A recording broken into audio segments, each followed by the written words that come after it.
Buenas noches, licenciado. En esta oportunidad yo vengo a presentar mi video con los temas correspondientes a la tarea de esta semana. Como primer tema tenemos el Reglamento Interno de Trabajo. Como su concepto lo menciona, que es el conjunto de disposiciones obligatorias de trabajadores y patronos en el desarrollo de los trabajos de una empresa o en algún establecimiento. Como también nos menciona cuál es su definición. El Reglamento Interior de Trabajo es un conjunto de normas que tiene por objeto regular los derechos y obligaciones que deben observar los trabajadores y el patrono con motivo de la prestación de un servicio. La diferencia entre una ley y un reglamento.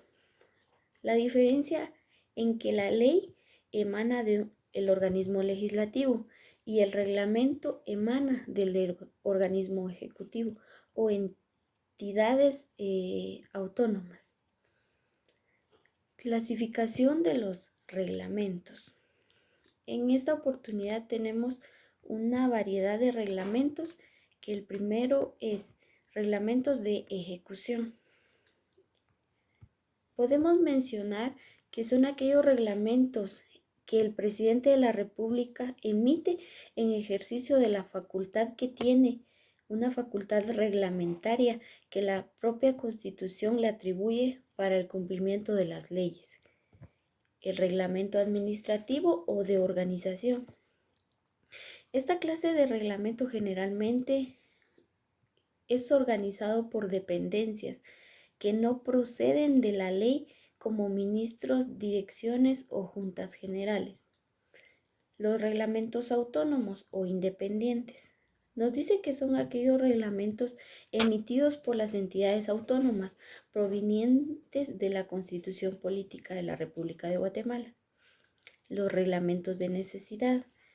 Los reglamentos de necesidad son aquellos reglamentos que se emiten por la urgente situación social, como lo son una calamidad o un desorden público. Los reglamentos delgados o incorporados. Nos menciona que son aquellos reglamentos propios de la administración que se dictan para complementar las leyes en nuestro medio, que también nos sirven para el desarrollo de nuestras leyes tributarias. El origen del Reglamento Interno de Trabajo. Nos menciona que en la Edad Media el cooperativismo y su economía estaba restringida a la ciudad, que era una especie de monopolio de los centros de trabajo en la cual se limitaban los derechos de cada persona.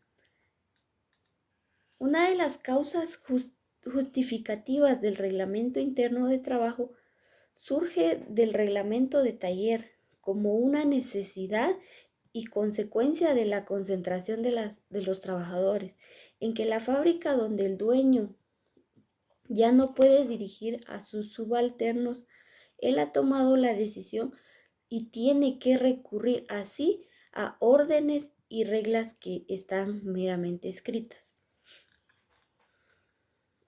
La creación y contenido del Reglamento Interno del Trabajo. El Reglamento Interno del Trabajo también nos puede hacer referencia como un conjunto de normas que deben de ser cumplidas tanto por los colaboradores como también como los patronos. Es decir, se trata de un acuerdo que es bilateral, que señala las obligaciones o los estatutos que deben cumplirse dentro de una empresa. Su naturaleza jurídica. Varias son las teorías que se han elaborado para determinar cuál es su naturaleza jurídica del Reglamento Interior del Trabajo. Pues lo podemos mencionar así, que no existe una definición unánime sobre el contenido del reglamento, ni sobre cuáles son los fines que se propone alcanzar. Dos son las teorías principales y motivos de su origen. Las dos principales teorías que han querido explicar la naturaleza jurídica de un reglamento, siendo estas la primera, que es la teoría contractual, y la teoría legal o reglamentaria, que a continuación mencionaremos cada una de ellas. La teoría contractual. También la podemos llamar como una teoría civilista, la cual consideraba que el reglamento interno del trabajo no era más que un contrato en el que había un consentimiento tácito de los colaboradores, quienes cuando entraban a trabajar a la empresa tenían que adquirir y aceptar las normas y disposiciones dictadas que el patrono había dado. De acuerdo con esta teoría, el reglamento es la base de un contrato, más o menos entre el patrono, quien es la fórmula, y el trabajador, que él las acepta en virtud de su ingreso a la empresa. La teoría legal o estatutaria es la teoría que apoya a la mayoría de los tratadistas, denominada reglamentaria, por tenerla como un carácter normativo, que es unilateral, que es una consecuencia de una potestad legislativa que el patrono tiene. La regulación en Guatemala. Lo podemos encontrar en el artículo 57 del Código de Trabajo, en donde establece que el reglamento interior del trabajo es un conjunto de normas elaborado por el patrono, de acuerdo con las leyes, reglamentos, pactos, convenios y tratados vigentes que lo afecten, con un objeto de precisar y regular las normas a que obligadamente se debe sujetar a él y sus trabajadores con motivo de la ejecución o una prestación de trabajo que no es necesario incluir en el reglamento de las disposiciones que están en la ley.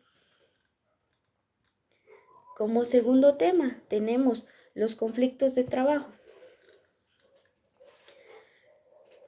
Podemos mencionar que los conflictos de trabajo son las diferencias que se suscitan entre trabajadores y patronos, solamente entre aquellos o solamente entre ellos, en ocasión o con algún motivo de la forma o la modificación o ya sea el cumplimiento de las relaciones individuales o colectivas de trabajo. La terminología de los conflictos de trabajo. De conformidad con su origen etimológico que deriva del latín conflictus, que a su vez tiene origen en confligere, que implica combatir, lucha, y que también podamos definirlo como un combate de un punto de vista más recio. Podemos mencionar que es un poder que es para aplicarlo, para designar en el derecho laboral. La naturaleza jurídica de los conflictos de trabajo. En cuanto a la naturaleza jurídica del contrato colectivo, establece la sustantividad de los conflictos de trabajo. Deriva también de la autonomía del derecho del trabajo, pero además tiene conflictos de trabajo, características propias que por sí mismas contribuyen a otorgarle una personalidad especial. Los caracteres de la naturaleza podemos encontrar intrínseca, que este carácter se preocupa una relación de propiedad de bienes en el derecho de trabajo, que también establece lo relativo al hombre y las relaciones entre los hombres, y que por lo tanto la intervención y surgimiento, así como el fortalecimiento de las asociaciones o de las agrupaciones, que justifica ampliamente una contienda, porque no es lo mismo que discutan entre derechos individuales, ya que a que discutan en una sociedad colectiva, que en una sociedad colectiva adquiere mayor fuerza y atención de intereses laborales grupales, que lleva estrictamente los beneficios que pudiera obtener una manera individual de los trabajadores. Los caracteres de la naturaleza extrínseca. Podemos mencionar que las persecuciones que tiene el conflicto colectivo hacia la demás colectividad o hacia la sociedad son también el interés personal y en su actuación surgen este tipo de conflictos por parte de terceras personas, como puede suceder en el caso de la intervención de un órgano jurisdiccional. Las definiciones de los conflictos de trabajo. María de la Cueva sostiene que los conflictos de trabajo son las diferencias que suscitan entre los trabajadores y los patronos. Otra diferencia que podemos mencionar es que el profesor Ernesto Cochin expone por conflicto de trabajo en sentido amplio. Se entiende porque las diferencias de los trabajadores y patronos en el cual a veces no concuerdan con las mismas ideas y es así que surgen los conflictos de trabajo.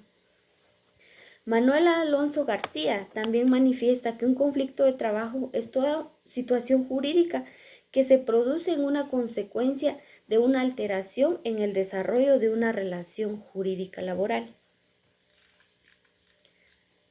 En la clasificación de los conflictos de trabajo, la clasificación de los conflictos colectivos para la mayoría de los autores siguientes son conflictos obreros patronales, conflictos interpersonales, en lo cual el conflicto obrero patronal se desarrolla entre trabajador y patronos. Se pueden dividir entendiendo su propia naturaleza de los conflictos en conflictos individuales o colectivos, según el interés colectivo o individual que estos tengan.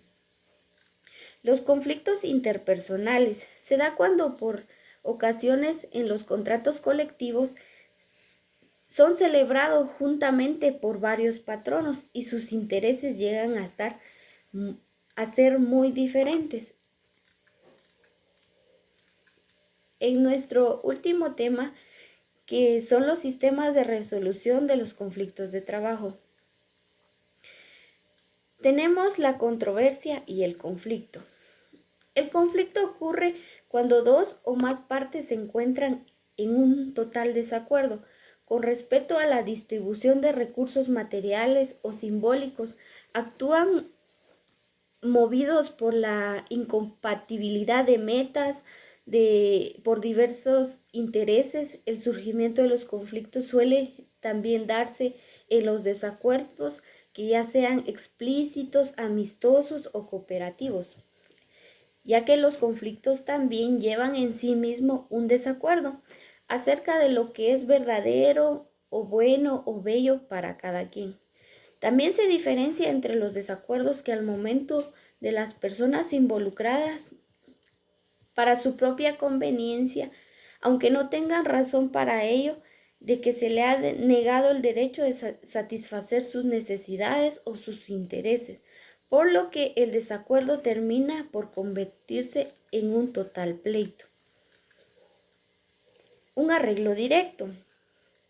En la vía directa es el medio diseñado por el legislador a efecto que los patronos y el sindicato de los trabajadores puedan negociar el pacto colectivo de condiciones de trabajo que también regirá en las relaciones laborales entre las partes. En la vía directa es el medio diseñado por un legislador que por efecto de que el patrono y el sindicato de trabajadores negocien el pacto colectivo de condiciones de trabajo, que estos regirán las relaciones laborales entre las partes. Al respecto, el segundo párrafo del artículo 378 prescribe lo siguiente: cuando se trata de una discusión de un pacto colectivo de condiciones de trabajo, el pleito respectivo se presentará a la otra parte para su discusión. Cuando se plantea un proceso colectivo de un carácter económico, social, para la discusión de un pacto colectivo de condiciones de trabajo, el respectivo sindicato debe hacer llegar a la otra parte para su consideración, por ejemplo, en la autoridad administrativa de trabajo, que sea más próxima. El proyecto del pacto o efecto del trabajo, a quien se discuta en la vía directa o en la intervención de la autoridad administrativa. Luego tenemos la conciliación. Podemos mencionar que en Guatemala las controversias o conflictos que surgen entre trabajadores y patronos se dirigen aplicando a la legislación civil. A partir de la vigencia del Código del Trabajo en el numeral 1441 del Congreso de la República, aplica el principio de celebridad procesal en áreas de evitar desgaste anímico y económico para los trabajadores. También regula procedimientos, mecanismos, herramientas para la solución de conflictos colectivos de carácter económico y también social, que surge entre los trabajadores y los patronos, con un objeto en tener una solución definitiva y pacífica a través de los tribunales de conciliación y arbitraje, que es en materia laboral, mediante el cual las partes directamente o con la participación amigables, comprometedoras, tratan de dirigir sus diferencias basadas en la voluntad de cada uno de ellos.